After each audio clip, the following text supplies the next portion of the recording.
रत्नैः कल्पितमासनं हिमजले स्नानं च दिव्याम्बरम् नानारत्नविभूषितं मृगमदा मुदाङ्कितं चन्दनम् जाति चम्पकबिल्वपत्ररचितं पुष्पं च धूपं तथा दीपं देवदयानिधे पशुपते हृत्कल्पितं गृह्यताम् सौवर्णे नवरत्नखण्डरचिते पात्रे घृतं पायसम्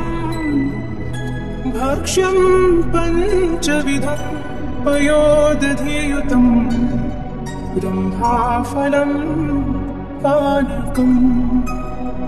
शाकानामयुतं जलं रुचिकरं कर्पूरखण्डोज्ज्वलम् ताम्बूलं मनसा मया विरचितं भक्त्या प्रभो स्वीकुरु छत्रं चामरयोर्युगं व्यजनकं चादर्शकं निर्मलम् वीणाभेरिमृदङ्गकाहलिकला गीतं च नृत्यं तथा साष्टाङ्गं प्रणतिः स्तुतिर्बहुविधा एतत् समस्तं मया संकल्पेन समर्पितं तव विभो पूजां गृहाण प्रभो आत्मा त्वं गिरिजामति सहचरा प्राणा शरीरं गृहम् पूजा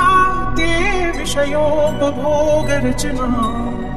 निद्रा समाधिस्थितिः सञ्चारः पदयोः प्रदक्षिणविधिः स्तोत्राणि सर्वा गिरो यद्यत् कर्म करोमि तदखिलं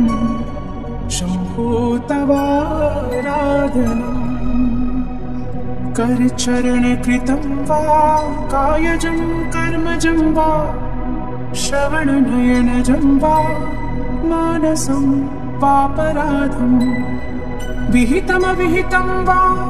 सर्वमेतत् क्षमस्व जय जय करुणाब्धे श्रीमहादेव शम्भो।